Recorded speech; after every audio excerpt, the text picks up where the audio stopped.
कहानी का शीर्षक है अंतर्द्वंद। सिस्टर, मैं घर जा रहा हूँ, कोई इमरजेंसी हो तो मुझे फोन पर बता देना। अगले 3 दिन डॉक्टर कुमार मेरे पेशेंट संभाल लेंगे। मेरी उनसे बात हो चुकी है। और हाँ, शादी में जरूर आना।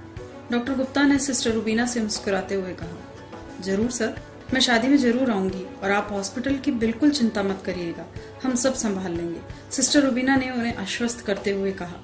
डॉक्टर गुप्ता शहर के जाने माने फिजिशियन हैं। जितने अच्छे डॉक्टर हैं उतने ही बेहतरीन इंसान।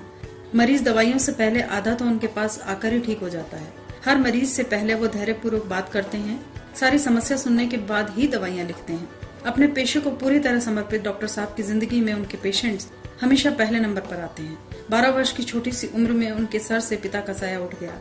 स्कूल अध्यापिका के रूप में काम करने वाली उनकी माँ ने पूरी मेहनत और लगन से अकेले ही उनका पालन पोषण किया, मगर बेटे ने भी उनकी मेहनत का अच्छा प्रतिफल दिया, एक सफल डॉक्टर बनकर। फिर सही समय पर अंजलि उनके जीवन में पत्नी के रूप में आई। अंजलि स्वभाव से शांत और सेवा भावी थी। डॉक्टर गुप्ता की माँ को वो पूरा आदर और सम्मान देती थी। दोनों बच्चे, बेटी रूही और बेटे मोहित के साथ अंजलि अपना घर संसार बहुत खूबसूरती से संभालती थी। बच्चों का खेलना पढ़ना सब कुछ एक निश्चित दिनचर्या से बंधा था। डॉक्टर साहब भी बच्चों की पढ़ाई पर विशेष ध्यान देते थे, क्योंकि उनका मानना था कि अगर जीवन में संघर्ष से बचना है तो अपनी पढ़ाई पर पूरा ध्यान देना चाहिए। शायद जो संघर्ष उन्होंने खुद देखा था, अपने बच्चों को उससे बचाना चाहते थे। बेटा मोहित जहाँ स्वभाव से गंभीर था, वहीं बेटी रूही बेहद चंचल। सारा दिन यहाँ से वहाँ घूमती रहती। रूही अपनी दादी की बेहद लाडली थी। उसका सारा दिन उन्हीं के पास गुजरता। समय के साथ दोनों बच्चे बड़े हो गए। मोहित ने एक बड़ा आर्किटेक्ट बनने का सपना देखा और उसे पूरा करने के लिए इंजीनियरिंग कॉलेज में एडमिशन लिया। वहीं रूही अपने पिता की तरह डॉक्टर बनना चाहती थी। रूही ने जब मेडिकल कॉलेज में एडमिशन लिया तो घर में सब बहुत खुश हुए। एक रात डॉक्टर गुप्ता ने अंजलि को बताया कि आज उन्हें रूही के मेडिकल कॉलेज के एक प्रोफेसर मिले थे। उनका कहना है कि रूही काफी समय से उनकी क्लास में नहीं आ रही है। मगर रूही तो नियम से कॉलेज जा रही है, अंजलि ने डॉक्टर साहब को बताया। यही तो और भी चिंता की बात है। अगर वो रोज कॉलेज आती है तो फिर क्लास में क्यों नहीं होती? डॉक्टर गुप्ता चिंतित होते हुए बोले। अपनी किसी सहेली के साथ होगी, आप चिंता मत करो, मैं सुबह माँ जी से बात करूंगी, वो उससे बात करेंगी। वैसे भी उन्हें रूही का सारा रूटीन पता होता है, अंजलि ने डॉक्टर साहब को आश्वस्त करते हुए कहा, मगर खुद उनकी आंखों से नींद उड़ चुकी थी। अगले दिन सुबह रूही के कॉलेज जाने के बाद अंजलि ने सारी बात माँ जी को बताई। तो एक बार की तो उनके चेहरे पर भी चिंता की लकीरें दिखने लगी, मगर खुद को संभालते हुए बोली, तुम दोनों रूही के सामने जाहिर मत करना कि तुम्हें उसके कॉलेज के बारे में पता है, मैं अपने तरीके से बात करूंगी। माँ जी की बातों से अंजलि को थोड़ी राहत महसूस हुई। बुजुर्गों का अनुभव हमेशा बच्चों के काम आता है। घर के बड़े उस घने दरख्त की तरह होते हैं जिनके साए तले पूरा परिवार फलता फूलता है। हमेशा की तरह कॉलेज से आने के बाद रूही अपनी दादी के पास बैठकर बातें करने लगी। माँ जी ने धीरे धीरे सब कुछ पूछना शुरू किया। जो सच सामने आया वो कुछ ऐसा था कि रूही अपने साथ पढ़ने वाली एक लड़की के भाई को पसंद करने लगी है और इन दिनों उसी के प्यार की खुमारी में पढ़ाई बिल्कुल बंद कर रखी है। सारा दिन उस लड़के के साथ ही घूमती है। सब जानने के बाद माँ जी ने रूही को समझाया कि बाहर घूमना अच्छी बात नहीं, तुम उससे कहो कि वो तुमसे मिलने घर आए। इस बहाने घर के सब लोग भी उससे मिल लेंगे। रूही को जरा भी उम्मीद नहीं थी कि दादी इस बात को इतना सहज लेंगी। अगले दिन दीपक उनके घर आया। रूही बहुत खुश थी, मगर दादी की अनुभवी नजरों ने पहचान लिया कि दीपक एक बेहद जिद्दी और घमंडी इंसान है। वो ना बड़े बुजुर्गों को सम्मान दे सकता है, ना ही छोटों को प्यार। यानी वो किसी भी तरह रूही के योग्य नहीं था। मगर उन्होंने रूही से कुछ नहीं कहा और बाकी घर वालों से भी ऐसा करने को कहा, क्योंकि इस समय रूही पूरी तरह उसके रंग में रंगी है। ऐसे में उसे कुछ भी समझाना बेकार है। अब दीपक का घर में आना जाना लगा ही रहता। घर के लोग ये साफ महसूस करने लगे थे कि रूही भी कभी कभी दीपक की घमंड भरी बातों से चिढ़ जाती। एक दिन बुजुर्गों के बारे में बातचीत के दौरान दीपक चिढ़ते हुए बोला, पुराने जमाने में जैसे वानप्रस्थ होता था, आज के समय में वही वृद्धाश्रम है। इन बूढ़े लोगों को तो वहीं छोड़ आना चाहिए, वरना ये लोग घर में बैठकर फालतू की नुक्ताचीनी करते हैं। इतने गंदे विचार हैं तुम्हारे घर के बड़ों के बारे में, तुम्हें शर्म आनी चाहिए ये सब बोलते हुए। मैं तुम्हें क्या समझती थी और तुम क्या हो? तुम यहाँ से चले जाओ और अब मुझसे मिलने की कोशिश भी मत करना। रूही लगभग चिल्लाते हुए बोली और वहाँ से चली गई। दीपक भी गुस्से में बड़बड़ाता हुआ घर से निकल गया। किसी ने उसे रोकने की कोशिश भी नहीं की। दीपक अब रूही की जिंदगी से पूरी तरह निकल गया था और सभी घर वाले इस बात से बेहद खुश थे। मानो उन्हें कोई मुंह मांगी मुराद मिल गई हो। रूही को जिंदगी ने इतना बड़ा सबक दे दिया था जो उम्र भर लोगों की पहचान करवाने के लिए काफी था। रूही ने एक बार फिर अपने आप को पूरी तरह पढ़ाई में लगा दिया। पढ़ाई पूरी करने के बाद रूही की सगाई डॉक्टर रोहित के साथ खूब धूमधाम से हो गई। कुछ ही दिनों में भीगी पलकों के साथ वो डोली में बैठकर अपने पिता के घर से हंसी खुशी विदा हो गई।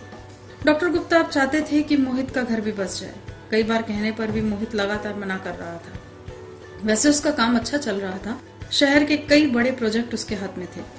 मोहित को शादी के लिए राजी करने की जिम्मेदारी भी माँ जी ने ही ली। बड़े प्यार से उन्होंने मोहित को समझाया और जीते जी पोते की शादी को अपनी आखिरी ख्वाहिश बताकर उसे शादी के लिए तैयार कर ही लिया। अब 2 दिन बाद मोहित की शादी है। सारे घर में रौनक थी। सबसे ज्यादा खुश माँ जी थी। पोती की शादी की खुशी उनके चेहरे से झलक रही थी। आज मोहित का टीका, कल शादी और परसों बहू घर में होगी। माँ जी ने चहकते हुए अंजलि से कहा और दोनों खुलकर हंस पड़ी। सारे मेहमान आ चुके थे। सारा घर दुल्हन की तरह सजावट से जगमगा रहा था। टीके की तैयारी में जुटी अंजलि हर काम माँ जी से पूछ कर रही थी। आज सुबह से ही माँ जी को अपनी तबीयत कुछ ठीक नहीं लग रही थी, मगर उन्होंने इसे शादी की थकान समझकर नजरअंदाज कर दिया। मोहित के टीके की रस्म बहुत अच्छी तरह पूरी हुई। सारे मेहमान बेहतरीन इंतजाम और लजीज खाने की तारीफ करते रहे। सब लोग बहुत खुश थे। सोते समय अंजलि माँ जी को दूध देने के लिए उनके कमरे में गई तो उसने महसूस किया कि माँ जी कुछ परेशान हैं। पूछने पर माँ जी ने कुछ खास नहीं कहकर टाल दिया, मगर अंजलि को उनके जवाब से संतुष्टि नहीं हुई और वो वहीं उनके पास बैठ गई। अंजलि ने महसूस किया कि माँ जी को सांस लेने में तकलीफ हो रही है। अंजलि ने डॉक्टर गुप्ता को जगाया। कुछ देर बाद माँ जी अस्पताल के आईसीयू में थी। डॉक्टरों के अनुसार उन्हें दिल का दौरा पड़ा था। माँ जी पहले से ही दिल की मरीज थी और उन्हें एक अटैक आ चुका था। ये सब डॉक्टर गुप्ता को चिंतित करने के लिए काफी था। डॉक्टर गुप्ता अपनी माँ को शीशे के दरवाजे के पीछे से देख रहे थे। भगवान ने उन्हें कड़ी परीक्षा में डाल दिया था। एक तरफ सेहरा बांधने को तैयार उनका बेटा और दूसरी तरफ बिस्तर पर लेटी उनकी माँ। बेटे के रूप में उन्हें अपना कर्तव्य निभाना है तो पिता होने का उत्तरदायित्व भी उन्हें बुला रहा है। बेटे के पैदा होते ही हर पिता उसकी शादी का सपना सजा लेता है, मगर डॉक्टर गुप्ता का सपना ऐसे पूरा होगा ये तो उन्होंने नहीं सोचा था। पिता और पुत्र दोनों के बीच का अंतर्द्वंद सारी रात चलता रहा। डॉक्टर गुप्ता के दोनों बेहद करीबी रिश्ते अलग अलग अपनत्व मांग रहे थे और उन्हें दोनों जगह अपना सर्वश्रेष्ठ देना था। सुबह होने तक डॉक्टर साहब और अंजलि इस शादी को टालने का निश्चय कर चुके थे। अगली सुबह माँ जी को होश आ गया, मगर अभी भी वो खतरे से बाहर नहीं थी। माँ जी ने धीमी आवाज और इशारों से शादी के बारे में पूछा तो डॉक्टर गुप्ता ने उन्हें शादी टालने के बारे में बताया, पर माँ जी ने इस बात से साफ इनकार कर दिया। उनके अनुसार जब सारी तैयारियां हो ही चुकी हैं तो शादी तय मुहूर्त में ही होनी चाहिए। अंजलि और डॉक्टर साहब को ना चाहते हुए भी माँ जी की बात माननी पड़ी। मेहमानों से भरे घर में शादी की सारी रस्में तयशुदा तरीके से हुई, मगर अंजलि हर जगह माँ जी की कमी महसूस कर रही थी। बारात घर से रवाना हुई तो सभी मेहमान खुशी से नाच रहे थे। डॉक्टर साहब हर संभव सामान्य होने की कोशिश कर रहे थे, मगर ये उनके लिए बहुत मुश्किल हो रहा था। शादी के बाद जब दुल्हन घर आई तो डॉक्टर गुप्ता ने मोहित को सब सच बता दिया। अब तक उसे यही पता था कि दादी की कोई रिश्तेदार बहुत सख्त बीमार हैं और दादी उन्हीं के पास है।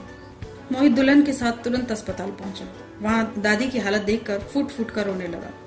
माँ जी ने पोते और दुल्हन को ढेर सारा आशीर्वाद देकर हॉस्पिटल से विदा किया। माँ जी की हालत सुधरने के बजाय बिगड़ती जा रही थी। डॉक्टर की दवाइयों का कोई असर नहीं हो रहा था। डॉक्टर गुप्ता ने अपने जीवन में हजारों पेशेंट्स का इलाज किया था, मगर आज वो खुद बहुत घबरा रहे थे। आखिर माँ जी की जिंदगी मौत से हार गई। मेहमानों से भरे घर में गम का सन्नाटा पसर गया।